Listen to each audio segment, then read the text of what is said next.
అయితే అప్పుడు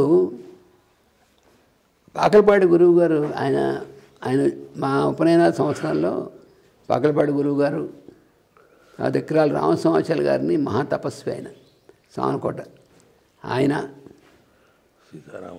తర్వాతేమో మన లక్ష్మణితనులు అప్పుడు ఇంకా ఆయన ఆశ్రమ శివకారణ లక్ష్మణ దాస్ గారుగా ఉన్నట్టు ఆయన సీతారామితనులు వారు రాలేదు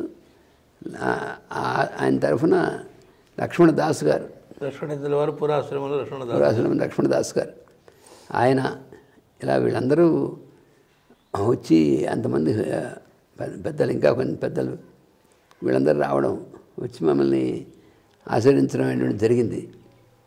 అలాగా అందులో వీళ్ళు ఇప్పుడు నేను చెప్పినటువంటిది వారిలో రామస్వామాచార్య గారు అనేటువంటి ఆయన వాళ్ళ ఇంటి పేరు ఇక్రాల రామస్వామాచార్య గారు.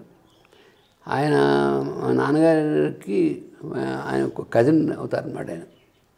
ఆయన చాలా మహానుభావుడు. ఇప్పుడు ఈరోజు కూడా సామర్లకోట చుట్టుపక్కల ప్రాంతాల్లో ప్రతి ఇంట్లోనూ ఆయన ఫోటో ఉంటుంది ఇప్పటికి కూడా. తర్వాత సామర్లకోటలో ఇటీవల కొన్ని సంవత్సరాల కిందటి నుంచి ఆయన విగ్రహాన్ని కూడా ప్రదర్శించారు. సామర్లకోటలో మనకి సామర్లకోట స్టేషన్కి అటు పక్కన మనకి ఈ పంచారామాల్లో ఒక ఆరామం సామర్లకోటలో ఉంది, భీమారామం. ఆ పక్కన మాండవ నారాయణ స్వామి ఆలయం ఉంది, అది కూడా కొంచెం బాగా పురాతనమైంది. ఆ ఆలయంలో ఆయన 12 సంవత్సరాలు తపస్సు చేశారు. అంటే ఆయన సామర్లకోటలో ఉంటూ అక్కడ షుగర్ ఫ్యాక్టరీలో ఆయన పనిచేసేవారు. అని మిగతా టైం అంతా కూడా ఆయన ఆ మాండవ నారాయణ స్వామి ఆలయంలో ఉండి అక్కడ తపస్సు చేశారు 12 ఏళ్ల పాటు. ఆ తర్వాత ఆయన విగ్రహం కూడా అందులో ఆలయంలో ఉంది, ఇప్పుడు ఉంది మండపంలో. ఆయన చాలా చాలా మహానుభావులు. అంటే ఎలాగంటే చాలా సింపుల్గా ఉండేవారు. ఆయన చూస్తే ఒక ఋషిలాగా, ఆయన ఏ వాల్మీకో ఎవరో అన్నట్టుగా ఋషిలాగా ఆయన అంత ప్రశాంతమైనటువంటిది ఆదింటూ ఉండేవారు. ఆయన చాలామందికి తీర్థం ఇస్తే చాలామందికి వాళ్ళకు ఉన్నటువంటి ఇబ్బందులు తగ్గిపోయేవి, వాళ్ళకు ఉన్నటువంటి విద్య. ఆయన టిష్యూ సాల్ట్స్ వాడి కొంతమందికి నయం చేశారు. కేవలం టిష్యూ సాల్ట్స్ వాడి దాంతో చాలామందికి చాలా నయం చేసేవారు. తీర్థం ఇస్తేనే అసలు చాలామందికి మందు అనేది వంక ఆయన చేతి మీదుగా రావటం అంతే. ఆయన తరచుగా విశాఖపట్నం వచ్చేవారు నాన్నగారి దగ్గర. లేకపోతే నాన్నగారు కాకినాడ వెళ్ళినప్పుడు కాకినాడలో ఒక ఆయన ఆళ్వార్ గారు ఉండేవాడు, ఏటి ఆళ్వార్ గారు. ఆయన ఆళ్వార్ గారు మా నాన్నగారికి ఒక రకమైన వెలిసి మేనత్ కొడుకు. ఆయన అంటే మా మామయ్య అవుతారు.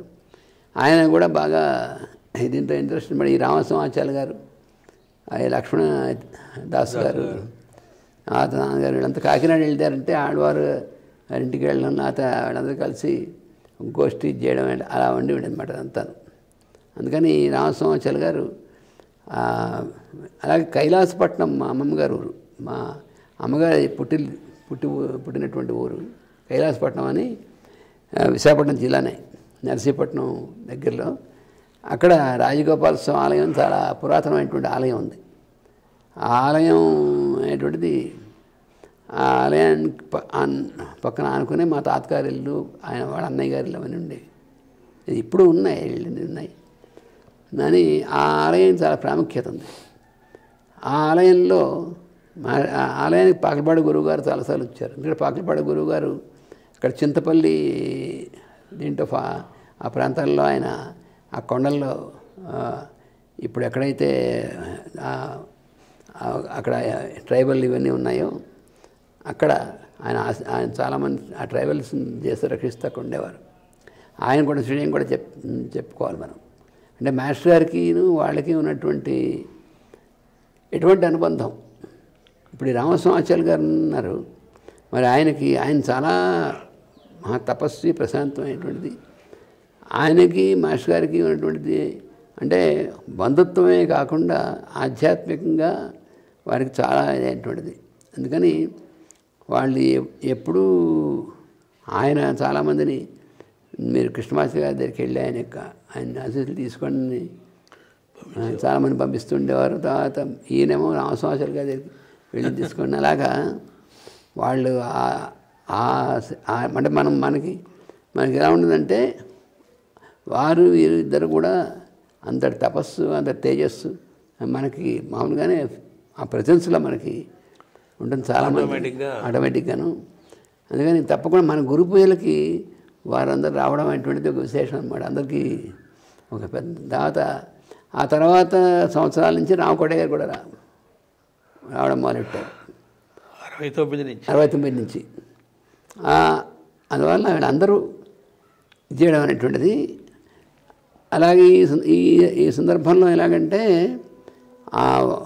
పాకలపాడు గురువు గారు ఆయన మరి చాలా అసలు ఒక మహా యోగి ఆయన. ఇంకా అసలు అంతుపట్టరు ఆయన కూడా. ఇంకా ఆయన గురించి చాలా విశేషాలు ఉన్నాయి. అంటే చాలాసార్లు చెప్పుకున్నాం మనం. ఆయన ఎక్కువ ఆ కొండల్లో అరణ్యాల్లో ఉండేటువంటి వాళ్ళు ఉంటారు, ట్రైబల్స్ అంటాం మనం. వాళ్ళు చాలా చక్కటి ప్యూరిటీ ఉన్నటువంటిది, చక్కగా మంచి అయినటువంటి వాళ్ళు కాదు. వాళ్ళకి అసలు ఆయన ఎక్కడి నుంచి వచ్చారో ఎవరికి తెలియదు. అంటే కొంతమంది అంటారు ఆయన నేటివ్ ప్లేస్ ఏలూరు అని, ఆయన పేరులా వెంకటరామయ్య గారని అని చెప్తారని. కానీ నిజానికి వారు ఎప్పటి నుంచి ఉన్నారో ఇలా ఉన్నారో అనేటువంటిది మాత్రం కొంచెం అంతుపట్టే విషయం కాదు. ఆయన మాస్టర్ గారి దగ్గరికి రావడం అనేటువంటిది ఒక తమాషైన సిచ్యువేషన్. మాస్టర్ గారు ఆంధ్ర యూనివర్సిటీలో ఆయన పిహెచ్డీ వచ్చేసిన తర్వాత గుంటూరు వచ్చేద్దాం అనుకుంటుంటే వాళ్ళు అక్కడ ఈయన ఎలా వెళ్ళిస్తాం, ఈయనకు ఉండాలి మనకి, వెళ్ళిపోతే ఎలాగని ఈయనే అప్లికేషన్ పెట్టకుండానే ఆంధ్ర యూనివర్సిటీలో వాళ్ళు సిండికేట్ వాళ్ళందరూ చేసి సెనేట్ మీటింగ్ పెట్టి వాళ్ళే అపాయింట్ చేశారు. మీరు వెళ్తే ఎలాగ మీరు ఉండాల్సిందే అని. ఆ తర్వాత మాస్టర్ గారు గుంటూరులో రిజైన్ చేస్తుంది, అక్కడ జాయిన్ అయిపోయాయి అనమాట వాళ్ళ యొక్క దీనివల్ల. అందుకని అలాగ ఉన్నప్పుడు ఒకసారి పేపర్లు దిద్దడం అనేటువంటిది పని ఒకటి. మాస్టర్ గారు మరి ఎందుకంటే విశాఖపట్నం వెళ్ళాక ఇంక అసలు ఆయన ఈ హోమియోపతి బుజ్జి కోసం నేర్చుకోవడం, ఈ హోమియోపతి అనేటువంటిది వాటి క్యూర్ చేయడం, వాడి క్యూర్ చేసిన తర్వాత ఇంకా తర్వాత మెల్లిగా అది వైద్యం శిక్షణ అనేటువంటిది నిర్వహించడం. తర్వాత వేదం చాలామంది రోజు చెప్పేవారు. రోజు ఇంటి దగ్గర, అంటే అప్పుడు చిన్న ఇంట్లో ఉండేవాళ్ళు. కానీ అంటే విశాఖపట్నం వెళ్ళిన తర్వాత మాస్టర్ గారు విశాఖపట్నం ముందు వెళ్ళిన తర్వాత ఈ కుటుంబాన్ని షిఫ్ట్ చేయడం 64 షిఫ్ట్ చేశారు. ఈ లోపల అక్కడ రమేష్ దత్తా గారిని ఆంధ్ర యూనివర్సిటీ ఇంగ్లీష్ డిపార్ట్మెంట్లో ప్రొఫెసర్ ఆయన, వాళ్ళ ఇంట్లో ఉండేవారు. ఎందుకంటే వాళ్ళది గుంటూరే. మాస్టర్ గారికి ఆయన బాగా పరిచయం. ఆయన మా ఇంట్లో ఉండండి, మీరు ఎక్కడ ఉండాల్సిన అవసరం లేదని వాళ్ళని రిక్వెస్ట్ చేస్తే వాళ్ళ ఇంట్లో ఉన్నారన్నమాట. ఫ్యామిలీ పెట్టేదాకా అంటే ఇంచుమించు ఒక 6 నెలలు 8 నెలల్లో మాస్టర్ గారు వాళ్ళ ఇంట్లో ఉన్నారు. ఎందుకంటే ఆ మధ్యలో నేను తాతగారితో విశాఖపట్నం వెళ్ళినప్పుడు అక్కడ వాళ్ళ ఇంట్లో చూశాను అన్నమాట. ఆ రకంగాను మరి విశాఖపట్నంలో ఆయన ఇదైనప్పుడు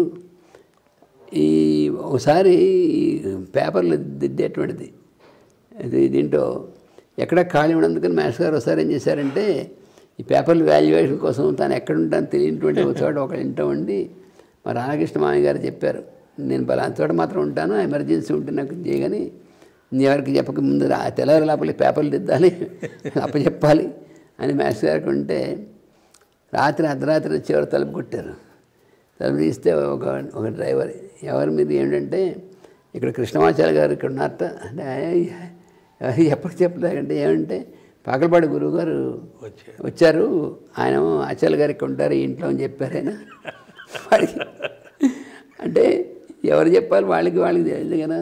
అందుకని ఒకసారి ఆయనని కలుసుకోవాలని చెప్పి అర్ధరాత్రి వచ్చారు. వెంటనే మాస్టర్ గారు ఆయన్ని తీసుకొచ్చారు. ఆయన కలుసుకున్నారు. కలిసిన తర్వాత ఏం లేదు, మా శిష్యులు నన్నేమో నాకేదో బీపీ ఉందని లేకపోతే నాకు అది ఉందని ఇది ఉందని ఇంగ్లీష్ మందులు వాడమని చెప్తున్నారు, నేను వాడనని చెప్పాను, అందుకని మీ గురించి నాకు తెలుసు, అందుకని మీ దగ్గరికి వచ్చాను, మీరు వైద్యం చేస్తారని.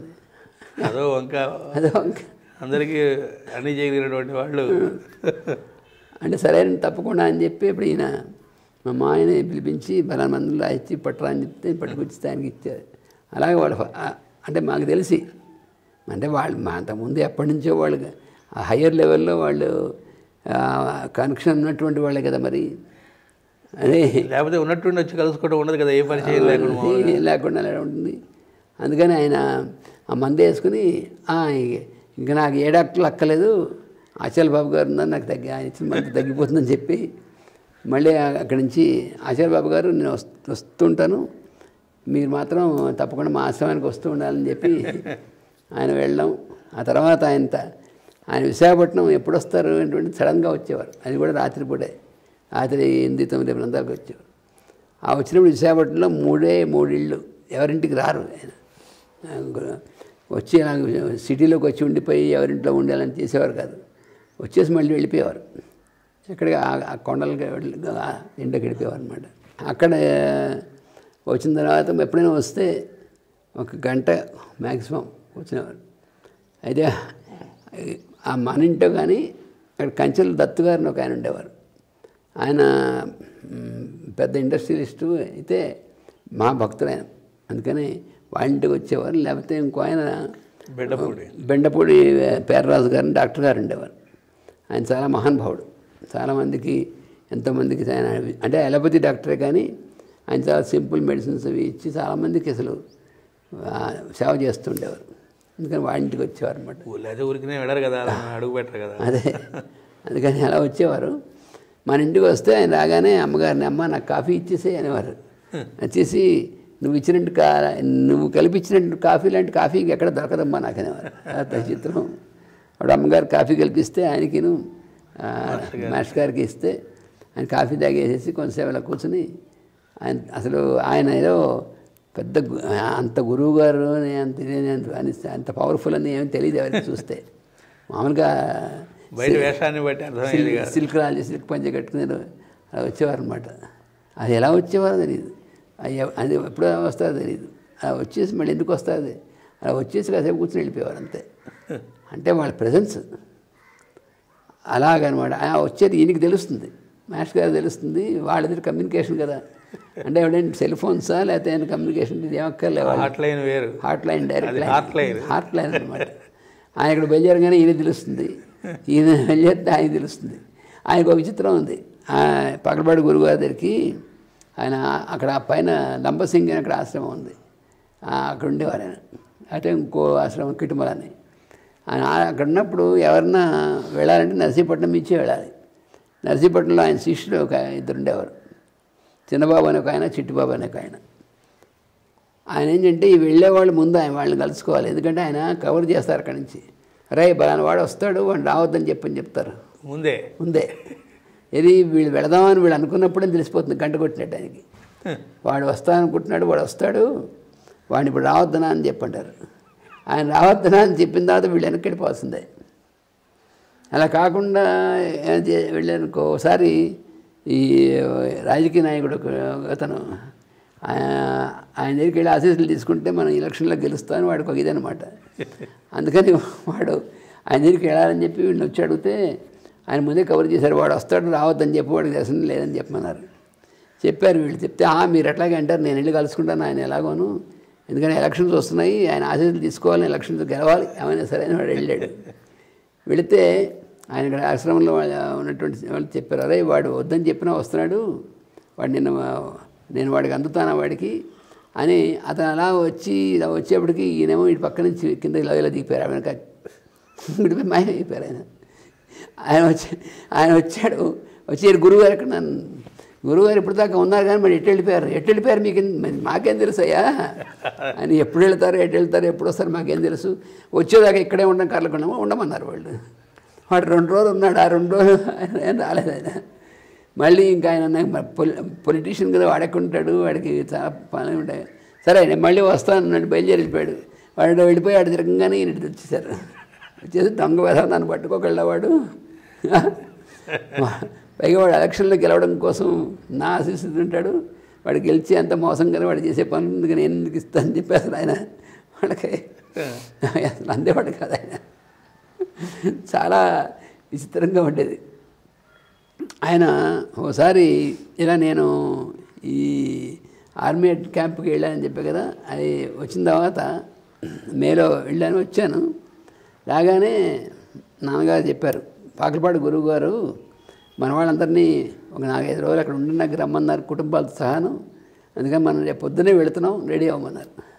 అక్కడి నుంచి రాగానే ఆర్మీ క్యాంప్ నుంచి రాగానే చెప్పారనమాట. ఇది 67లోనేనండి? ఇది 68 67లో 67లో 68లో 67 జాయిన్ 68 గురు పూజలో ఆయన వచ్చారు మీ ఉపనయనాలప్పుడు. ఆ తర్వాత ఆయన అక్కడికి ఆహ్వానించారు. అప్పుడు మాస్టర్ గారు ఇంకో విషయం ఏంటంటే, మాస్టర్ గారు విశాఖపట్నం వెళ్ళిన తర్వాత రమేష్ దత్తా గారు ఇంట్లో ఉండేవారని చెప్పి అక్కడి నుంచి యూనివర్సిటీకి వెళ్తూ వస్తూ ఉండేవారు. ఆయన తెలుగు డిపార్ట్మెంట్లో కాకర్ల నరసింహం గారిని ఉండేవారు, కేవీఆర్ నరసింహం గారిని. ఆయన దగ్గర రీసెర్చ్కి జాయిన్ అయ్యారు. మాస్టర్ గారు ఆనర్స్ చదువుతున్నప్పుడు కూడా ఈ కేవీఆర్ నరసింహం గారు ఆ డిపార్ట్మెంట్లో లెక్చరర్గా ఉండేవారు. ప్రొఫెసర్, ఆ తర్వాత ప్రొఫెసర్ అయ్యారు, హెడ్ ఆఫ్ డిపార్ట్మెంట్ అయ్యారు. మళ్ళీ ఆయన దగ్గరే పిహెచ్డీకి వచ్చారనమాట. ఆ నరసింహం గారు ఆయన అనేవారు, ఈ కృష్ణమాచార్య గారు నా దగ్గర పిహెచ్డీ రావడం, నేను డైరెక్టర్ ఏమిటి, ఆయన సర్వజ్ఞుడు, నేను డైరెక్ట్ చేసేది. ఆయన చెప్పారు, మీకు నేను డైరెక్ట్ చేసేది ఏమిటండి, మీరు ఆ పిహెచ్డీ ఇదంతా తయారు చేసి రాసేసిన తర్వాత నేను సంతకం పెడతాను, అదేమిటండి మీరు గురువు గారు అంటే. ఆయన ఒకసారి చెప్పారు, ఈ కృష్ణమాచార్య గారు నన్ను గురువు గారు అంటారు, ఆయన శ్రీకృష్ణుడికి సాందీపని ఎలాంటి గురువు, నేను ఆయనకి అలాంటి గురువు అన్నాడు ఆయన. యథార్థం చెప్పారు, పబ్లిక్ ప్లాట్ఫామ్ మీద చెప్పారు ఆయన. ఎవరన్నా స్టూడెంట్ గురించి అలా చెప్పరు కదా ప్రొఫెసర్, ఆయన సౌశల్యం అది. ఆయన చెప్పారు, శ్రీకృష్ణుడికి సాందీపని ఎలాంటి గురువు అని నన్ను గురువు అంటాడు ఆయన, నేనేం గురువు ఆయనకి, ఆయన ముందు అని అలా చెప్పేవారు అన్నమాట ఆయన.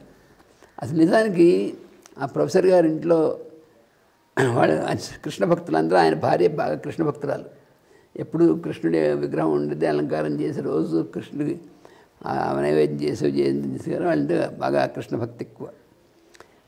వాళ్ళు ఆ ఎట్టి పరిస్థితులను మాస్టర్ గారిని పిలిచి ఏదైనా సరే ఈవెంట్ అంటే ఏదైనా పండగ అని లేకపోతే ఏమిటని ఈయన పిలిచి ఈయన ఆశీస్సులు తీసుకుని చేస్తే కానీ చేసేవాళ్ళు కాదు. వాళ్ళంటూ ఏ ఈవెంట్ ఏదైనా సరే ఈయన కన్సల్ట్ చేయండి, ఈయన చెప్పంతా ఏం చేసేవాడు కాదు. అంత ఈయన అంటే ఆ కృష్ణుని యొక్క తత్వం అంత తెలిసినటువంటిది ఈయన అనేటువంటిది బాగా అంత నమ్మకం అన్నమాట వాళ్ళకి. అది